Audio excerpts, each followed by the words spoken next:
everybody, SonGoshuaku here to review Dragon Ball DAIMA Episode 10 titled The Ocean. Alright, so we kick things right off where we left, where Majin Kuu has confronted Tamagami number 1, and there he is, the strongest of the Tamagamis, and so he's smiling, basically ready, and you see Arensu, she is completely confident that this new, improved Majin Buu will be strong enough to take on the strongest Tamagami, and so he demands, he's like, let's go, let's do battle, Tamagami number 1 for that Dragon Ball. So there you have Majin Kuu showing he is not scared at all, and there you see Tamagami 1 basically not phased at all, he is ready, and so he jumps down off his platform, and whoo, look at the size difference, man, that thing's gotta be like 8 feet tall, but as we've seen in battles of Dragon Ball, Birder was like, what, 8 feet tall, or maybe even more, and Son Goku made short work of him. And so from there, you can just see right there, the Dragon Ball looking right past Majin Kuu, and the camera has to pan up just so you can see the size difference. And so Majin Kuu basically goes ahead and takes his next martial arts stance, and Tamagami 1's like, what is bruh even on? And there you go, and he's just doing a bunch of weird noise like, whoa! Now, this is anybody who watched the original Dragon Ball Z know that this is nothing different from what Kid Buu did. Remember, when Kid Buu fought Son Goku and Vegeta on the land of the Kais, he was going like, woo, woo, woo, woo, woo. So, you know, this is nothing too different. Hey, we got Solomon Herms. It was a good episode. Absolutely it was. Thanks for joining the stream. And so, next, you see him doing these weird stretches, and he's making these weird noises like, whoa! So super goofy, and we're gonna see he goes in right here for the attack, and look at him, he hits the first punch, boom, Tamagami 1 ends up stopping him, and he goes for another punch, Tamagami blocks it, and then he goes for a kick, and Tamagami jumps way in the sky. Look at that blade, man, that is a sick sword right there. I can't wait to see how that comes into play. And then there you go, Majin Kuu, he goes up against Tamagami, goes with another spinning kick, and boom, his stuff is blocked again by Tamagami number 1. And so Tamagami number 1 ends up getting sent back, and there you see Majin Kuu staying on trying to go ahead and keep the pressure applied, and boom, look at that, just easily, effortlessly blocking all his shots. So a lot of throwing right now from Majin Kuu, but he's not landing anything on Tamagami. And look at Tamagami 1 at this point is not even blocking anymore, just dodging and turning. He's given his back up to Majin Kuu just to show exactly how much better he is when it comes to this. And then he blocks with another elbow, and then he's blocking the kick, and then he's blocking another punch. Look at the face. Tamagami 1 is like, This man is not even phased. So it ain't looking good for Majin Kuu. Look at this, Tamagami 1 serious, on point, and then look at that, more, just fading all of his shots, and Tamagami 1, once again, he's like, okay, when you gonna be serious now, when you got it, and then boom, he comes right to the camera, and there you see our first sign of fear in Majin Kuu, and he ends up going and jumping back, and he's on the ground, and then Majin Kuu does some really cool thing, like this energy attack right here. This looks really cool, amazing animation. I will say this animation was on point. Shout out to the I'm not going to say all the animation staff, but for this episode, it looked like, I think I have it here in my notes. Where was it? It was where did I put it in my notes? The staff animation for this episode, it was, so the chief animation director was Norihiro Shintani, and the animation director was Kori Saito. Kori Saito. Sorry if I butchered those names, but if you guys remember Norihito Shintani, he's the one who was the main animation director for Dragon Ball Super Broly, and that movie looked phenomenal, and it's no reason why this episode looks amazing. And right there, you see the cool ki blast there, and he's gathering that energy up really quickly, just like Kid Buu could, and he sends it right over to Tamagami number 1. Once again, Tamagami number 1, not phased, with that ever so poker face, and it goes ahead and gets sliced in half. And Tamagami 1 is like, you gotta do better than that if you want this Dragon Ball. And so we end up getting a cutaway right here where our heroes, the main first cast, Son Goku, Nahare, of course, who is the East Kaioshin, aka the Supreme Kai, and Panzy and Glorio, they have come to warp fish. And right here, I thought it was great. Nahare, he ends up going ahead using his magic to turn Son Goku's natural round ears and gets them pointy. And here we see that right there, this hurts Son Goku every time that Nahare does it, but they got to in order to easily deceive the warp fish. And my gosh, Sir Warp, I think is his name, how easily deceived he is. He's like, is that not a Zandamari ship? And Panzy goes like, yeah, we're family, they said we could borrow it. And he goes like, okay, good enough for me, you shall pass. Don't hire this guy as security, that's for dang sure. So it's right here that Nahare was like, wait a minute, we have a Zandamari ship, can't we just go ahead and go to the first realm? And Pansy's like thinking that's a great idea, but Son Goku, who I really think Son Goku in terms of the thinking was really the brains of this episode, he was the MVP, which is great because there's been so many people who've been talking about how Son Goku, you know, he seems dumb compared to where he was in Dragon Ball Z. Well, this episode right here, I thought really took care of that. Son Goku's smarts were on point. We'll say more about it coming up later. But there you see, he's like, no, we gotta go to the first realm. We still gotta go to the second realm because remember, we want to collect those Dragon Balls so we can turn ourselves back into adults. And Glorio's like, yeah, that is a great idea. We should do that. Because obviously his mission, he's got to get those Dragon Balls because, of course, he's secretly working for Dr. Arinsu. And so there we go. We also get another cutaway where we are now here in the spaceship of Demon Realm 1. And there you see Bulma, aka Bulma, just feeling her cheeks as we saw in the last episode because she sees how smooth her skin looks in her reflection. She is glowing. Obviously, I love once again that Dragon Ball DAIMA is the genesis of where Bulma's whole idea of like having this midlife crisis with thinking she looks too old for her age comes from, as we will see throughout all of Dragon Ball Super. And right here, this is a great comedy moment. So Hibiscus, he ends up saying that your skin is really smooth, and in this conversation, Piccolo asks Vegeta, what did he ask him? I forget, what was Piccolo asking Vegeta here? It was something along the lines, I think, about how Kakarot, how they've been, how they're trying to get closer, catch up to Kakarot and everything. I forget at the moment. I didn't put it in my notes, but as we get back to this scene, Hibiscus says, your skin is so smooth, you should be my girlfriend. And he makes his comment right around here. He's making a comment about how smooth Bulma's skin is, and this is the part where he says that Bulma should be his girlfriend, and Vegeta's like, oh. And he goes like, I'm her husband, we're married.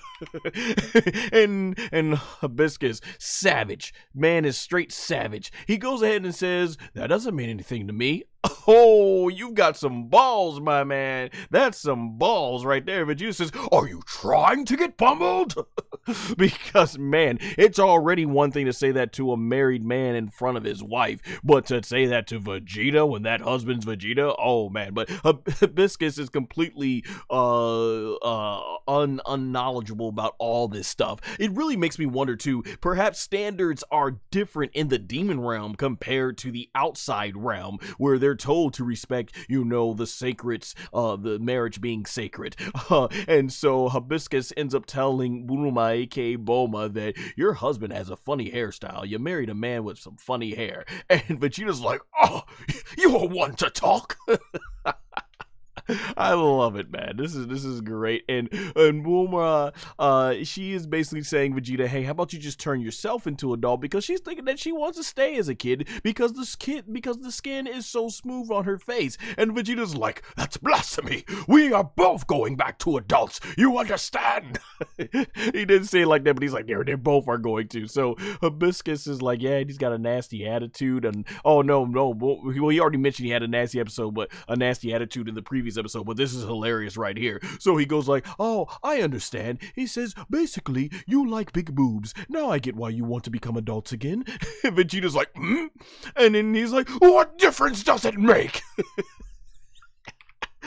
Piccolo, and it's gonna be great to hear Nassim, the voice actor of Piccolo Mini in the Dragon Ball dub. He goes like, apparently he was right. So there you have it, ladies and gentlemen. I never, Dragon Ball DAIMA was just doing things with Vegeta we never thought. So there we have it, our confirmation. Vegeta is a boobs man. He loves him some big boobs. And you know what? I think we all pretty much figured that out when he was married to Bulma for all this time and everything, but it's just crazy seeing Vegeta in one of these comedic moments that you would see something about Roshi in it. Like, Vegeta is clearly so much of a prideful warrior, he wants to keep that to himself, him being a big lover of big boobs. So I thought that was pretty hilarious. This is a cool side of Vegeta, a funny side of Vegeta that we haven't seen before. So I'm all here for it, Dragon Ball DAIMA. Let me take a sip of water here.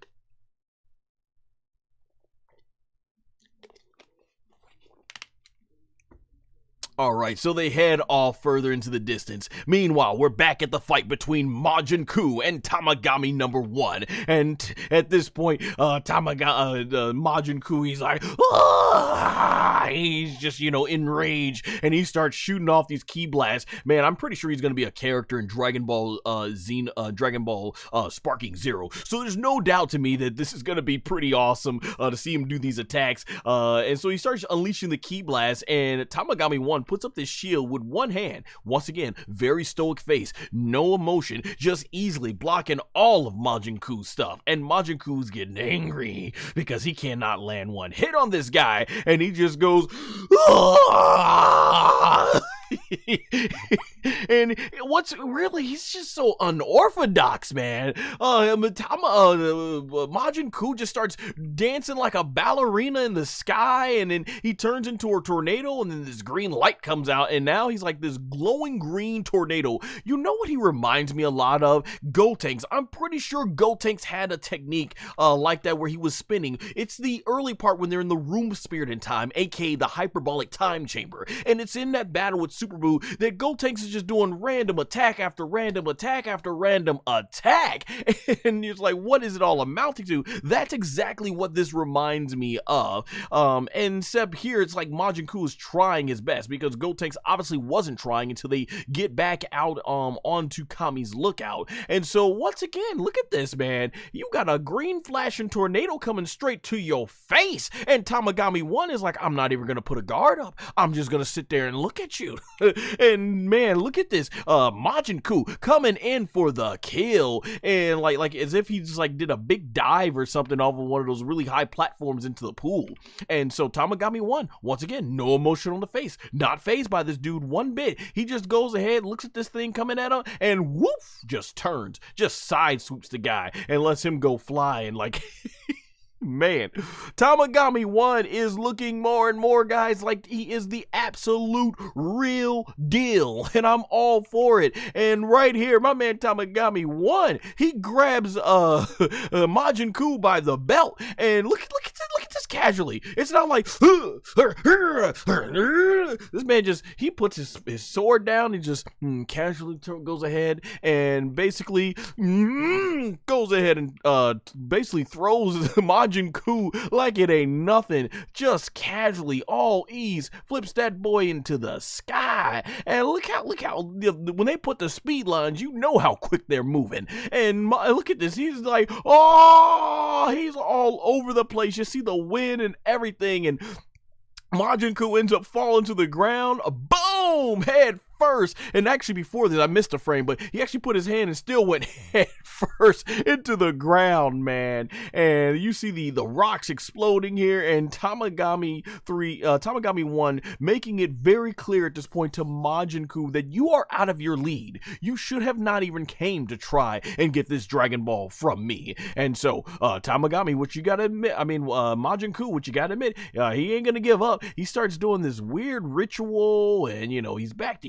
yelling and doing these faces, and he starts, this was funny right here, so he goes on the charge, and like right there he's jumping, and what ends up happening is he slips mid-running and lands on his butt, and then ends up bouncing forward and then rolling on the back of his head and just being a complete klutz. And then he finally gets a hold of himself and his feet.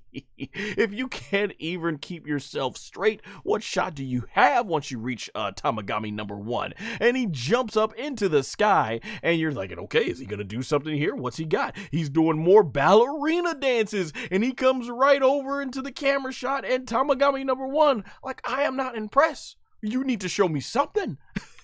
And so right here, we finally see the sword gets picked up, and Majin Kuu is coming right there, and he goes right into the shot. So here, Tamagami 1 has left himself wide open. Is he going to take the shot? He does! And ladies and gentlemen, he tanks the shot. He tanks Majin Kuu's shot. There is no other disrespect when to make you understand it, how insignificant your power is to mine, is I'm going to let my hands down. I'm going to just let you punch me in the stomach so you can get it out of your system. Maybe it makes you feel better while it makes me feel nothing at all. You know, like Ned Flanders on The Simpsons. Because right here, in terms of pain, it's like Ned Flanders from The Simpsons saying, nothing at all, nothing at all, nothing at all.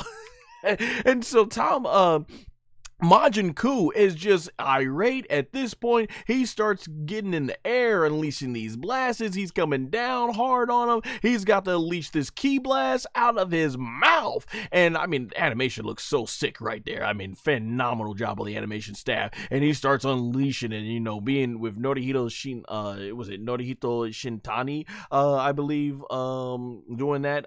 Man, gosh, he did an amazing job directing this. And then right here, point blank, bam, this blast hits Tamagami number 1, and it looks like, yeah, this is not phasing him, and he ends up disappearing in the blast, which is usually an indication, oh, they've either been destroyed or they basically tanked that entire ki blast. And there you see Arensu, she's got the smile on her face, and then she's like, oh, like, I don't know if she just had an orgasm or something, like that's the way it looked and it sounded like I don't know, maybe she was a little turned on too much by this action and everything. Like, okay, like out of all the responses, you know, you think you're gonna go like, yes. She's like, oh. And so here we are, ladies and gentlemen, we cut away to the Demon Realm number 2, which we've seen a lot of in, like, particularly the ending credit animations, and a lot of this looks like Planet Namek. As we know, apparently the Namekians, the Namek Saiyajins, they have come from the second realm of the demon world into the outer world, and so you see them flying by, and I mean, this looks cool. A great change of scenery, just phenomenal backgrounds. I really love the open worlds of what we got, and this is a huge ocean right here. That's why this episode was called Ocean. So this is like a universe that's a complete ocean. The planets are in the sky, so it's very unique, different than, you know, what we think of space as, and what they've done in Dragon Ball Universe 7. And you can see Son Goku's just amazed by how beautiful this looks. And meanwhile, not amazed is Goma, who is angry. He's tracking these guys. He's like, we gotta take these guys down now. Take them down now. And right here you see Glorio, which is very interesting. You see more Glorio smiling, which leads to what I'm assuming. Like I said, I don't think Glorio is going to end up being a bad guy. I think he is definitely starting to become or more bonded with his comrades here, with more smiling and everything. He's definitely opening up as we go through the episodes here. And so you see Glorio right here smiling as he mentions that because the demon realm, which he mentioned earlier in the episode, is the demon world here in the second one is a lot smaller than Demon World 3, it won't take them any time at all to reach the second Dragon Ball. And Nahare basically right here is like, let me see what the monsters were called here. He basically says are the Kurakens or Kulakens. I don't know, because I know R's and L's are kind of like can be mix match and everything in Japanese, so please forgive me. But he basically explains these are gigantic sea creatures. If you go too low to the ground, down, and we start seeing the first one of them flying, and Glorio's like, yeah, there's tons of them in the second realm. And so this is where Nahare is starting to get concerned by it. And you see right here, this thing is flying, and Panzy, she's completely dramatic, explaining about how big these things are and how she's heard of them. And then out of nowhere, and this was kind of like a good jump scare because I'm watching, it's like, oh, I did not expect that. The Zandamarri ships start shooting at the ones that Goku and his gang has stole, and you see it right there, the fire blast just going all over their stolen Zandamarri ship, and they are hot on their trails. Personally, I actually think I like this portion of the episode better than even the fight with Majin Kuu and Tamagami number 1. So these guys are hot on their trails, and Son Goku's telling, like I said, he's the MVP of this episode in terms of like thinking smart. He's telling Glorio, he said, well, get him, do something, shoot back at him. And Glorio, this one ship ends up blasting right past their ship there, and he starts shooting over onto the side. It starts going in, you see the ship is starting to get damaged from this, and it almost hits Panzy. And basically Glorio explaining is that he doesn't have much experience working with a Zandamarri ship, and of course, why would he, since it is only supposed to be used by Goma Zandamarri. And so the ship ends up started going down, and this was a pretty funny part. Panzy's freaking out, and she ends up biting her tongue in the middle of trying to say, we gotta save ourselves, and she's like, I got my tongue.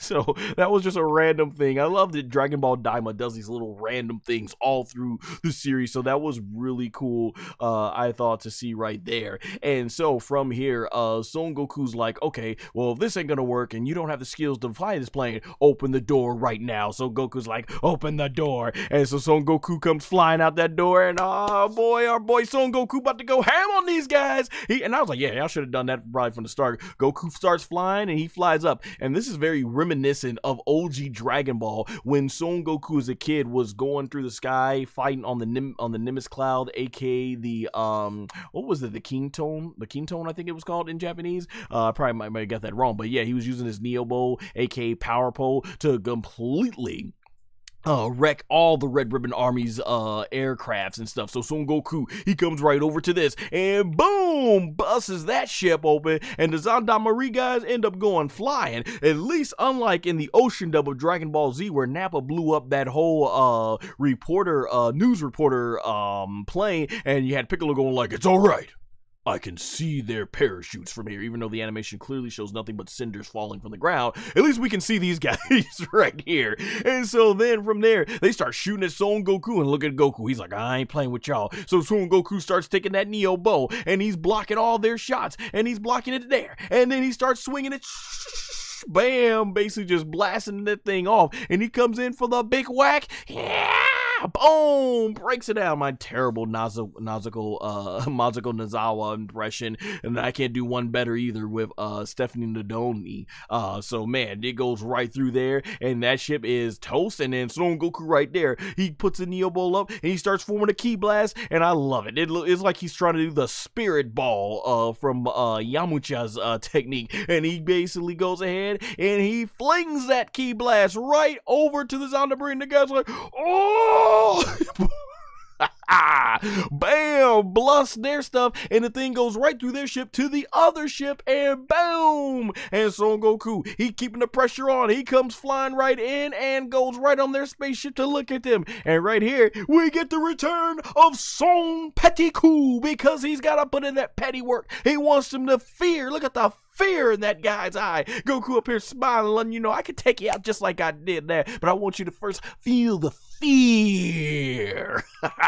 And so right there, this is just stupid right here. So he starts shooting him. They start shooting, but what are they shooting? They're just shooting thin air. Son Goku's right there. What are you doing? This is like someone hugging you, and you've got like 2 rifles, and the rifles are back here, like, but they're all right here on your chest. Like, who are you shooting at? I mean, I understand they don't want to pull on themselves and shoot themselves, but you're just wasting ammo at this point. And Son Goku's like, all right, I'm tired of y'all wasting ammo. I'm about to finish this. And so Son Goku takes the Neo Bow. He measures his distance and he pulls back and boom! Right through the machine and boom! Beautiful blue explosions takes these guys' machines out. Though I'm thinking that was the last one. Maybe y'all should have taken that one. Excuse me, which Son Goku basically explains later on. It's like, yeah, I should have done that. And so the Gendarmerie are finished, and there's Goma and Dagetsu, and Goma is not pleased. He's like, what?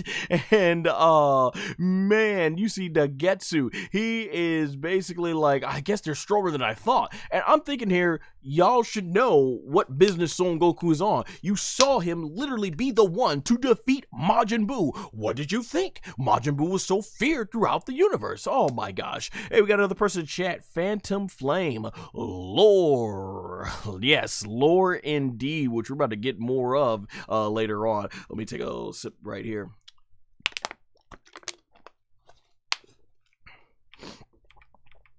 All right, so Son Goku goes back into the ship from here, and they're flying to the ground, and you see one of those, what was it called again? I think, what did he call it? The Karakens. So the Karakens, they come, it's coming here for the ship, and you see right there the shadow in the water as it's getting closer.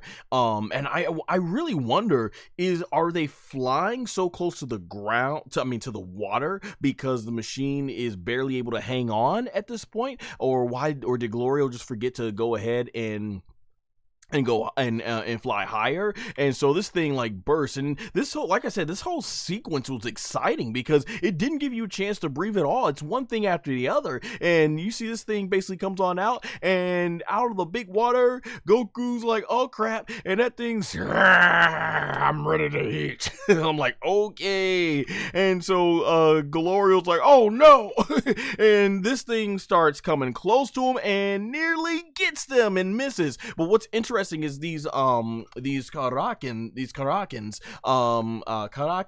basically, as they go in the water, if they miss in biting you, they have all these tentacles that are very sharp, and it comes over and it snags their ship, and they're like, oh snap, what are we gonna do? And I'm thinking, okay, can Goku just get out and Kamehameha this thing really quick? But no, Goku's like, everyone get out. Once again, Goku really being the MVP. I really love how smart Son Goku's been portrayed in this episode, and it's really that mature side of Son Goku that we loved back in Dragon Ball Z. So I'm really glad to see that here. And he's telling everybody, we got to go. And so he starts spitting this like mist oil, because I know like some octopuses or something can do that thing. I'm not as brushed up on my wild animals when it comes to sea creatures and stuff, but he shoots it over at Son Goku, and we're all, it's like Goku's gonna get got, and it looks like right at that point he did get got, but no, Goku was able to dodge at the last second. And so Panzy, Nahare, and Glorio, they end up getting out of there. They skedaddle with all their belongings in there, and this is where, and I'm so into the moment, I didn't even know what the heck Panzy was going for, and I'm like, oh, I should have known. So she flies back, and Glorio's like, no, Panzy, get out or come back. And Son Goku's like, no. And so Panzy flies right into there, and right here, the Karakin, he just starts crushing the ship, and to the point where you see the glass shatters, and Goku and Nahare, they are completely freaking out about this. And you see poor Panzy in here, she ends up getting crushed. This whole thing is crushing her, and for whatever reason she went in there, right? And so this thing doesn't care. He's like, mama, ain't had some good eating like this in a long time, because how many are even allowed to go to the demon world, second realm, right? And so he's like, ah. And Goku, he quickly flies into action here, and Panzy, she's nearly crushed. It's looking like it is the end, man. I agree with what Phantom Flame said. She said, Phantom Flame says, I was so worried for Panzy right here. I was worried for her as well too. It was not looking good. Like this thing had me on the edge of my seat. So Son Goku goes right in, and he's like, Panzy, give me your hand and stuff. And it's getting closer to the tongue. And East Kaioshin, aka Nahare, he is freaking out. And Goku's like, give me your hand. And Nahare, you have Panzy, she's trying, but you know, her arm is so crushed under being so crushed here, and boom, you see how crushed that machine's looking. It ain't looking good for our heroes. Goku's barely able to get, and he does grab Panzy, but at this point you see right here the look on Glorio's face is like, oh, he is terrified. I've never seen him sweating this much and everything. More to what I'm saying, that he really is starting to get more of a bond with his comrades here. And man, boom, he ends up going ahead like finger like what is this, KFC or something, like tentacle looking good or something like that, right? And so he's like, that was good. He's like, look at that boy, you can tell he probably ain't ate nothing like this. He's like, oh, like doing the that must be his version of the Homer Simpson. Oh. And he starts basically close his mouth, and they're like, oh snap, it's all gone. And he opens up for, I think, to burp or something like that, and there we see some shadowy figures coming out. It's Son Goku and Panzy. Once again, I would assume Goku is strong enough to just Kamehameha his way out of this thing, and so I'm not so convinced Goku, if he powered all the way up, couldn't beat this thing. And so yeah, great save. Son Goku manages to steal. I don't even want to think about how awful the breath in there would have smelled. Oh gosh. And so Goku, he's got Panzy rescued, and they're like, they are shocked. And I had to admit, it was something in there, because man, Goku and Panzy are both gassed after this. They're like, like they were breathing heavily, so I don't even know what the heck was going on in there. And there you see Glorio and Nahare are both ecstatic. They are happy, and that guy's like, oh, you're too high for me to jump now, so no food for you. Hopefully they ship in their belongings been something. So yeah, the Karakin goes back in with those tentacles, and from there, man, like I said, they are like, that was a close one. They cannot believe it, but at this point they start realizing, holy crap, the Dragon Ball was in there. And Panzy's like, oh, I got it, that's what I needed. So brilliant part on Panzy's thinking of getting that Dragon Ball, not leaving it there, because I was like, man, I was so much into the action in this whole scene, and on the edge of my seat, that I completely forgot about that. I'm like, oh my gosh, yes, that if you're gonna save one thing, it's the Dragon Ball. You gotta save that, right? Man, everything is replaceable, but not that. Once again, like I said, I'm not so sure Goku couldn't have gone in there and just Kamehameha the thing or something. But yeah, at this point, you know, Nahare, he's completely glad, and even Glorio's like, oh my gosh, thank goodness and stuff. So yeah, once again, he's getting more closer to these people. And yeah, Panzy, you know, I really love that Panzy's character is so brave and did that in the heat of the moment. So I really love it. And there you see who's not loving it. It's Goma and Nagetsu. They thought them things would have been eaten up, and that was it. I mean, were they planning to go in there and go in that creature themselves and get the Dragon Ball? So yeah, they are shocked. But I'm like, what would you expect from the one that defeated Majin Buu? Alrighty, so let me go ahead and get the water, because whew, that was quite a ride there.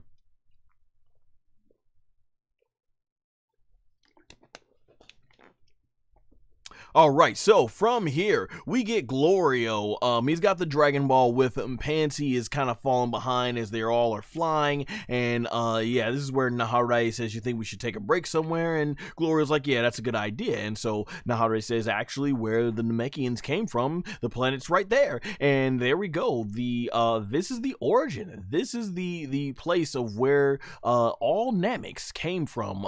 And it's cool. Looks like it's kind of got like some snow on there, a little bit different than the way Planet Namek looks in the world. And so after they go to commercial and everything, they come back, we got Dr. Arensu, and she is smiling. So it's like, okay, is Majin Kuu finally doing something again here against the Tamagami? And we see the Tamagami's kind of bent over. He's slumped over a little bit, and he's got steam coming from him. But then, once again, that very stoic face, he gets right back up and is just like, easy work. What you got next, boy? And there you get Dr. Arensu. She's like, I think I kind of celebrated a little bit too quickly on that one. And that's where she's like, what's it gonna take to beat this guy? And she's like, oh, I love it, man. Just amazing. Shout out to the animation team. Her facial expressions were great here. I love the emotions. And so there you go. So we're like almost halfway into the episode at this point, and you got Majin Kuu. Nothing is working. Majin Kuu is just trying to go straight ahead and punch Tamagami 1, who finally looks like he starts putting up a stance, and at this point, Tamagami 1 starts fighting back, and he side sweeps this. I don't know why they had to give us the booty shot here from Majin Kuu, but he side sweeps him right over into the wall. Boy gets flying. Wow! Boom! Big explosion, breaks that whole wall down, and then there you go. He is just angry because nothing is working, and now it's even worse because Tamagami 1 is actually getting on the offense instead of staying on the defense. And look at this right here. Boom, he closes his eyes because Tamagami gets right in his face, and he's like, ah! Tamagami doesn't do one. He's like, I just want you to understand the speed difference between you and me, my boy. And so Tamagami 1 ends up going in the sky, and he shoots this key blast, and I don't know why he shoots it. This boy is all off balance, doesn't even hit. Tamagami 1 doesn't even have to move. It just lands in front of him, and he's like, oh man, you're getting sloppy at this point, Majin Kuu. And Majin Kuu flies in the sky, teleports behind him is Tamagami number 1, and Kuu is like, ah! So he flies backwards and then teleports behind him is, there you go, Tamagami 1 just there saying, I want to remind you the difference of my power, my boy.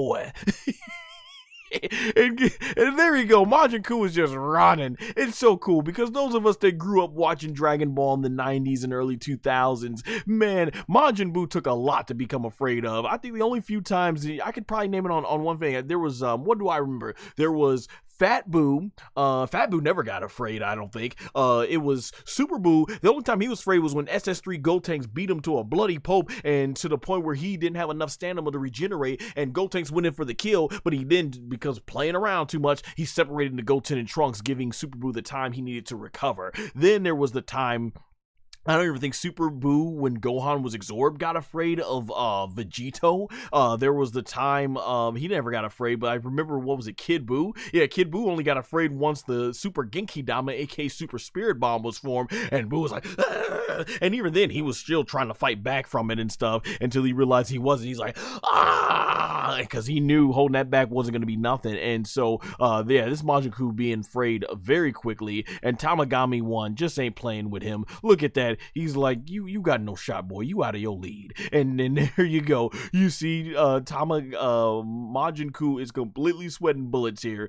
And then we get back to the OG Namek land, and it's kind of like a broken down Namek. And Nahare ends up explaining here, like, yeah, this is the source. This is where all Namekians have come from. And he talks about how different it looks. We even get this cool shot right here of when Frieza, aka Frieza, used his death ball to do the legendary 5-minute destruction of planet Namek. Amazing animation. That looks so sick. Fantastic. Boy, I'm telling you guys, if I'm hoping that whenever Dragon Ball Super's Moral Arc and Granola Arc gets animated, this is the type of illustration. This is the type of animation we need.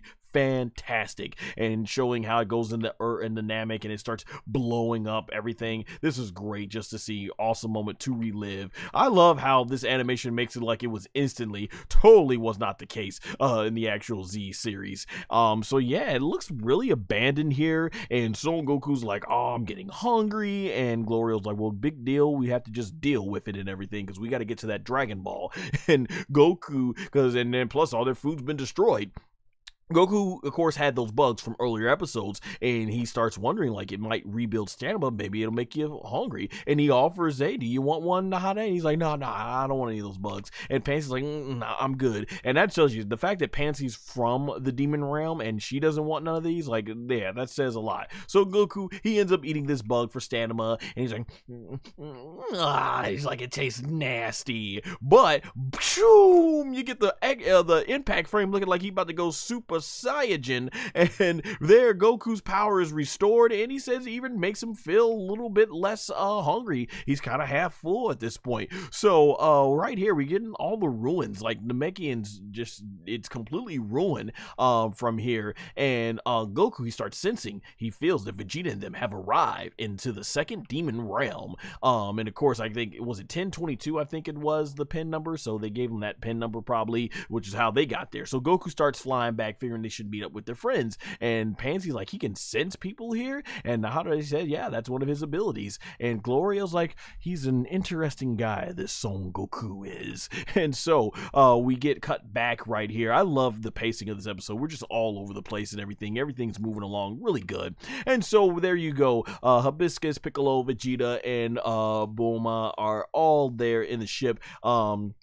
And she's basically asking Piccolo, like, you must feel right at home, right, knowing that this is where you and your people came from. And Piccolo's like, basically, his father, he basically mentions how his father is the one that came from the demon realm. He wasn't born yet. And shout out to Gita 101, because I had kind of almost forgot this, so I was able to see this on his tweet that he put it on X/Twitter. And basically, that is that the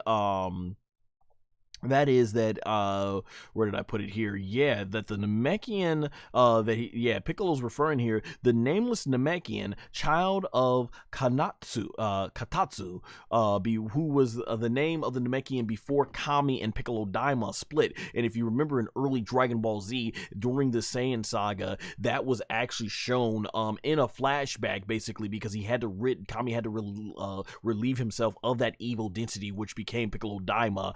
So this was really cool. This is like in the early young years of Kami and everything. So man, it was great to see that brought back, because I had forgot about that moment back in early Dragon Ball Z.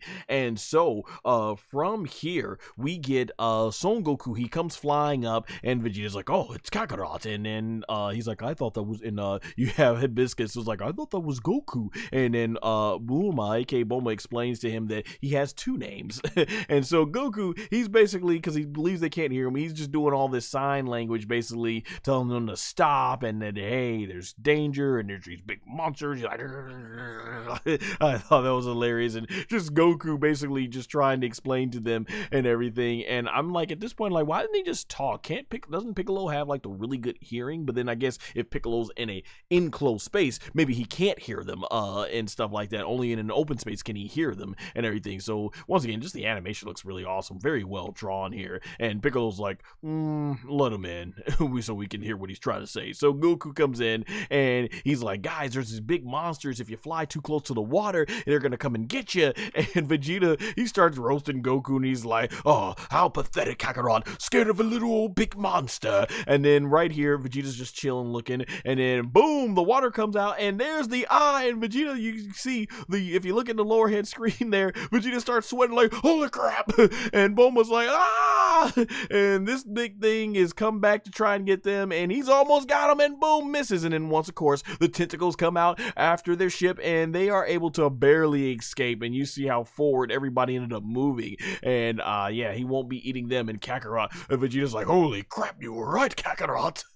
I love it. That's Piccolo and Vegeta both trying to roast Goku, and they end up getting scared too as well in Dragon Ball DAIMA. That's twice that's happened. And Goku's like, yeah, see, I wasn't exaggerating. And Bulma, aka Bulma, she goes off on Hibiscus, because he's like, why didn't you tell us that flying close to the water was that dangerous? And he's like, well, this is the first time I've ever flown in the demon realm, so I didn't know. And so Goku, he's basically telling about, like, yeah, that thing completely destroyed our ship. That's why we were waiting for you all so we can catch a ride. And Vegeta's like, oh. And I honestly, I'm thinking he's like Kofi Kingston and Xavier Woods at this point recently, because, oh man, you guys, if you follow WWE and recently storylines, basically Big E, who's a big part of this faction called the New Day, he comes in and he's trying to bridge the gap between Kofi and Xavier, who've been arguing. And Xavier Woods is like, now you come and try to be back with us? Now you come? All these years that we were having these ups and downs, now you want to come? I'm thinking Vegeta's like this at this point with Goku, because Vegeta is like, oh, so now you want to hitch a ride with us? Because wasn't it just the last episode or two that they wanted to hitch a ride with Goku? And he's like, nah, we don't got enough space. And now Goku, basically, he expects to receive that same treatment. So I can't blame Vegeta for being angry. So then we cut back to Majin Kuu. That boy is sucking wind, as they call in Professor. He's like, he's exhausted all his energy trying to beat Tamagami. And I look at the stance. Tamagami 1 is like, you ain't it, bro. You are not him. You are not him.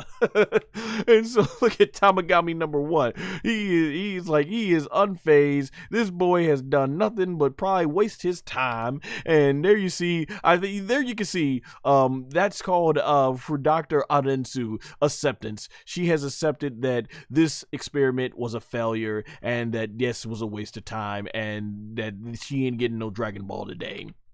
And there you see, Majin Kuu is like, he's still breathing heavily. And he goes up, he catches his breath, and he then smiles, said, all right, you got me. I give up. You win. And he goes ahead and bows out of respect. And he goes running back to Dr. Arensu. He says, well, sorry, I can't get that Dragon Ball. And Dr. Arensu's like, I think that's her reaction is probably us, the audience, because we were wondering, okay, you know, some people thought Majin Kuu was going to be the big bad villain of the series, and Geekdom 101, to his credit, was saying a lot and warning everybody, like, no, he's not going to be the big bad of the series. Me, I was trying to give him a little bit of credit because I know Toriyama's style, where he'll make a wacky looking villain like this, a wacky looking character, and out of nowhere, he'll have him transform and become very menacing. So I'm like, let's give it a shot. Let's give it a shot. Fat Buu didn't look that menacing, but he became something very menacing because of the power of Toriyama's amazing storytelling when it comes to that type of thing. And I'm thinking, like, is this Majin Kuu gonna be something, you know, the true power of Majin Kuu? And I'm like, oh, okay, yeah, bro wasn't nothing at all. He was nothing. And so there he goes. He reclaims back on his throne to wait for the next challenger, Tamagami number 1, with an easy win. And right there, Dr. Arensu and Majin Kuu. Boy, I kept mixing up Majin Kuu and Tamagami 1. He ends up flying back. And I will say this was cool. You see them flying off the distance. It's cool to see 2 new Dragon Ball characters go at it. It's like how I felt when we got Hit versus it was Hit versus Jiren back in Dragon Ball Super, which of course takes place several years after where Daima's taking place, but that was cool to see. And so they go off to the distance from there, and right on time, conveniently, the Zandamari end up going in. I'm going to assume that they would have been no match for Majin Kuu because of how weak these guys are, so they probably were ordered after Goma to also go ahead and get Majin Kuu and Dr. Arensu, and so they're like, man, they were just here, weren't they? We heard all that commotion or something. And so there you go. This shot is great. Dr. Arensu, like, she's like a mother right here who is very disappointed. She's heard her baby boy has gone ahead and gotten straight F's, but the baby boy is just glad to be out of school. That's what this scene kind of reminded me of. She's disappointed when she says she is, while look at there, he has no understanding of what his mission was. He didn't understand the mission, and he just thinks it's okay. There you have Majin Kuu just smiling. She's telling him, I am so disappointed in you, and Majin Kuu's like, what? But here she even says, you're fired. And she's like, and he's like, oh, what? You want to fire me? I didn't know he was on some sort of payroll. He was just born. And he goes like, well, wait a minute, I'm very useful. I'm pretty strong, just not Tamagami number 1 level strong. I can do a lot of good things, like, hey, I can clean, I can sing. And he's like, yeah, so you can't fire me because I still got those type of skills. Boy, this Majin Kuu is certainly nowhere near the awesomeness that was the OG Majin Buu in Dragon Ball Z. And so what's even funnier is Dr. Arensu, she's kind of thinking about it, and she's like, huh. So she's like, maybe he can be put to other good uses. That was funny as all heck. And so all the rest of our gang are finally together. The whole crew is here at last. And I really love the shot of how they had Piccolo basically coming off right here onto the new soil where the Namekians are originally from, and Goku says the same thing like Bulma, aka Bulma, like, must feel good to be back in your place of origin, huh, Piccolo? And Piccolo's like, I'll tell you the same thing that I told Bulma, and he's like, that it was, you know, my father came from this place, of course talking about his ancestral father before he split into Kami and Piccolo Daima. And Piccolo even says, though, here that something did felt usually good about this place and everything. Let's see, Solomon in the chat says, that was like mother in front seat and child in the back seat, and the mother's complaining about the child's grades. Exactly. Exactly. That's exactly what the scene was reminding me of. I guess she kind of is like a mother in a sense for Dr. Nisu, right? Because she part of his being comes from her spit.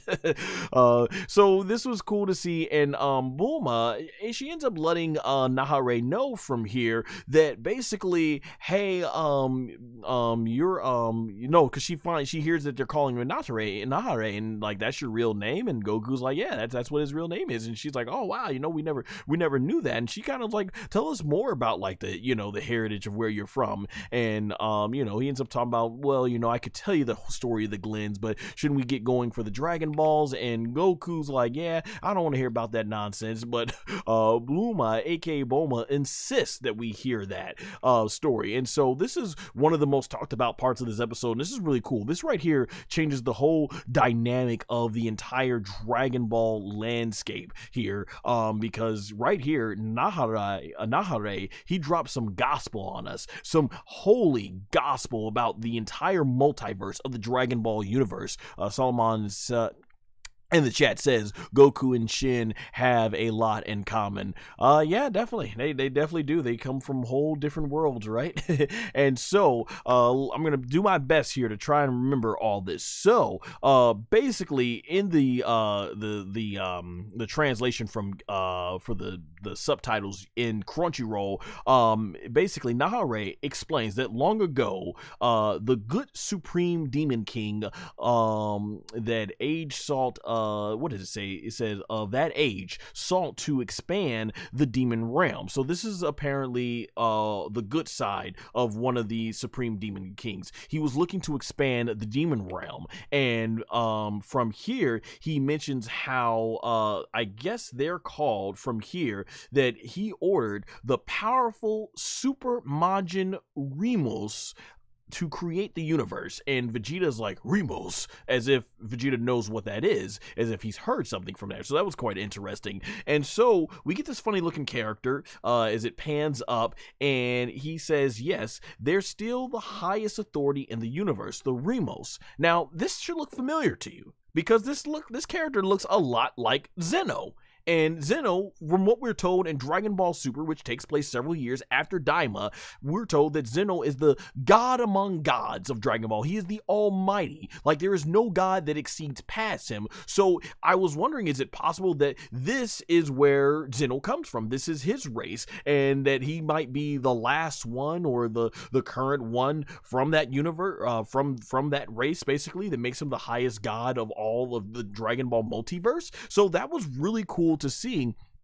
And from here, he explains that these Remos characters, they created various universes, and we see them. This is the multiple universes expanding beyond the demon realm, and we get some really cool shots. And he ends up stating how a lot of the Majins at that time ended up going freely, because they could freely jump between Warp and everything. So they freely go between all these other different universes, and that included a lot of the Glens. And from here, he mentions that basically they were sent out to monitor the universes as the Supreme Kais, and that's how a lot of the Glens were chosen, basically, because yeah, they look after a lot of the universes. Like, if you ever wonder, for those that don't know, the reason why I often call Nahare the East Kaioshin, because in the Dragon Ball Z and Dragon Ball towards the end of the manga, he explained that there was like the East Kaioshin, the West, there was multiple versions of the Kaioshin until Buu wiped them all out. And there we see Gowasu, who of course would play a role later on in Dragon Ball Super during the Goku Black arc. And then we start seeing the other Kaioshins, who are from the multiple 12 universes. And so there we go, we're understanding their history and where they came from. And I love that Dragon Ball DAIMA is nicely fitting right into the timeline from Toriyama's hand into Dragon Ball Super. So this explains where they all come from in Dragon Ball Super, and nicely, seamlessly can go into their series. So I love it. That's just absolutely fantastic. And so, once again, it is explained, like I said, with Sir Warp, that they were freely able to transfer, but because Abura, basically, I guess he was kind of like Frieza, he didn't like the idea that someone could probably become stronger and overthrow him, or something along those lines. He ended up basically putting the kibosh on that, and that's why you need pin codes now in order to go between the demon realm and the outside world, or the different demon realms. And Abura, of course, is Dabura's father, who basically is just a fat version of Deborah. And basically right here, Goku even mentions, like, do you know that all the Glens come from trees? And so we see right there, you know, that was a shot earlier in earlier episodes where we learned that, okay, that's the trees that they were coming from, taking what Toriyama said in an interview long time ago, basically, and putting it right here into Dragon Ball Daima. And from there, it's further elaborated on by Nahare that eventually the Glens, you know, they all left and everything and stuff like that, and there was no reason to even go ahead. So many of them left, there was no reason to plant seeds anymore for them, and so that was the end of that in terms of the Glen race. And this is where Bulma, aka Bulma, is like, does that mean that there's not many left? You all are like a danger, like an endangered species, and there won't be much left at all. And so Nahare says that's right. So that's interesting. He's the last of his kind. I wonder too how this ties into the, was it Randai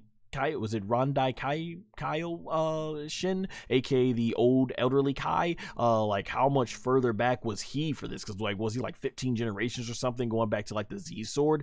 Phantom Flame says, I'm getting the vibe Zeno is Remo's kid, or a destroyer to Remo's creator Toll. Yeah, man, he's gotta be somewhere in there, and I'm like, that's why I'm really interested in when Daima's over. I'm hoping that this all ties some way back into Dragon Ball Super and where it might be going, hopefully by the end of Z portion. So yeah, that's really awesome. And then Hybis, he basically mentions here how he notices that Dr. Rinsu and Dagetsu are not very nice people, and that's basically, he finds out that, yeah, those are his siblings. That's Nahare's siblings, of course. And so from here, Bulma, he's like, well, would you like to go see your old home planet or something again before we before we head out and stuff? And Nahare says, no, there's nothing there. We've got more important things to do, like get that second Dragon Ball. And this is where Vegeta's like, yeah, that's right. He says, because it's time to kick the butt of the person that turned us into kids so we can become adults again. So let's get those Dragon Balls, you know? So Vegeta starts rallying up the troops, basically. He's like, he's ready to make them pay, make them suffer. So Vegeta's all ready, and so there you go. We have the whole gang together, and they all start going into the ship here. And the first one to complain is Son Goku, like, it's cramping here. Vegeta's completely angry, and I can't blame him for that. You know, they're being nice enough to even let you on their ship after you told them, like, no, you can't come on our ship because we got too much stuff. So that was cool. But it's great to see the whole cast together here, and Bulma tells Glorio, hey, you want to go ahead and captain the ship and everything and fly it? And Hibiscus gets right in her face, goes like, you trying to dig at me? Oh, he's like, you're trying to dig at me? Is that supposed to be something against me? And Bulma smiles and says, well, like you said, you don't know this realm that much, right? And then Hibiscus quickly turns, goes like, all right, Glorio, you're up. Take the front line. I love Hibiscus. He's just, he kind of just looks really super dopey, but he's like super, is like super literal. Like, just he's such a quiet roaster and everything, and just his reactions, like, just a funny, amazing character. And then from there, ends up, they end up closing the door, and out of nowhere, Neva, the Namekian from the earlier, ends up showing up in the shadows. Basically, he's walking closer to their ship, and I'm wondering if they even notice him. And he starts laughing, because I remember in the Japanese, in the English dub version, like I said, he kind of sounds like the creepy old guy off Family Guy. he's got like this really old man giant voice, and he's like older and everything sounding like that. Like, so I can imagine how creepy that's gonna hilariously sound. And Neva, of course, we know how strong he is when it comes to gathering the Dragon Balls and everything. And so we get to our next episode preview with Dr. Arensu, and here she seems to be smiling, so there must be something. I wonder, because a lot of people are telling me that basically, because I haven't played Dragon Ball Fighters, or if it's Fighter Z, however it's said, and a lot of people are saying that she is basically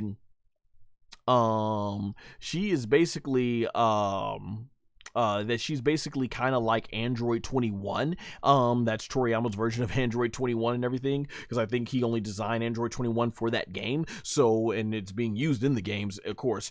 So it's interesting. I'm curious to see what's her plan B here. I almost wonder if she's going to inject herself with the essence of Majin Buu and end up becoming the big bad of this whole series. Like I said, by far, I think she's been the best villain so far in the Daima's series, so I've definitely enjoyed. But this is where things are heating up. We get Vegeta, who has confronted Tamagami number 2, and right off the bat, ladies and gentlemen, Vegeta comes in flying with that kick, and he goes in for the big punch, boom, right in the face, and oh, look at that! Unlike Majin Kuu, Vegeta's giving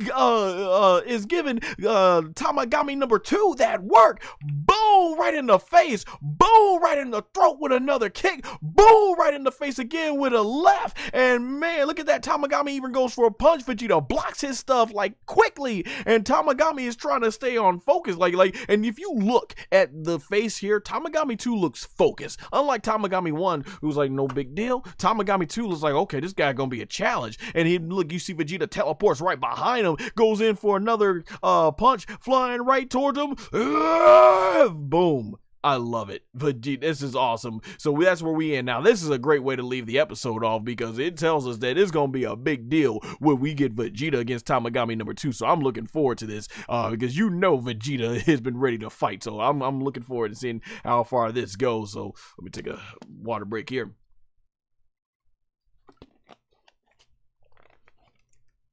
So yeah, overall, this was a fantastic episode. I enjoyed it. It had some great animation. The fight was pretty much a squash match, which is what they call in professional wrestling, when it's basically one wrestler's job to make the other wrestler look really good, really strong, and make themselves look very weak. That's pretty much what it was, but it was a beautifully animated squash match. I love that our heroes are gotten together. I love the tension and everything in that episode, when they were fighting those sea creatures and everything. This is just fantastic. I loved it, and I love the lore drop. We now understand more about what made this amazing creative world of Toriyama came to be. So yeah, this was good, and obviously I hope people aren't too disappointed in the Majin Kuu. You could tell by his design he was not meant to be taken serious, and therefore we saw in the fight he was not meant to. There you go. So let's move on to the chat and see what we got saying here. All right, so all right, let's see. Phantom Flame says Hybis built differently. Yeah, he is built different. He looks different, all right. He's built differently. I'll be cracking up if he ends up saving the day in this series, something like similar to how like Yajirobe helped save the day in the Saiyan, aka Saiyan saga. He says also, I wonder if Neva knew katas. That's a good question. He might be old enough to. He looks old enough to, for sure. So I mean, he may. He also says, let's see, Phantom Flame says Arensu is like mix between Toa, Android 21, and Glenna. Gelna. Yeah, I can see that too, especially with Toa.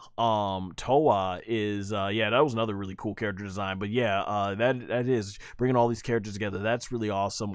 Probably so, yeah.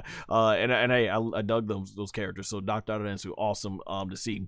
Vegeta doesn't play around. He also says Vegeta doesn't play around like Goku. This about to be good scraping. Oh, for sure, yeah. As soon as you saw that in the battle with Broly, Broly, when he sees the base form ain't working, he goes SS1. When he sees that ain't working, he's going to go God. So I can't wait to see this, but I gotta imagine Tamagami number 2 is going to be some sort of cool challenge. But Tamagami 3 is the one that I really wonder if he can push Son Goku to SS3, or if he pushes Son Goku and Vegeta to fuse. That's where I'm going to be looking interested in. So they wanted to give us a good taste of it and understand that we understand the pecking order when it comes to Tamagami number 1, and he's high on that order.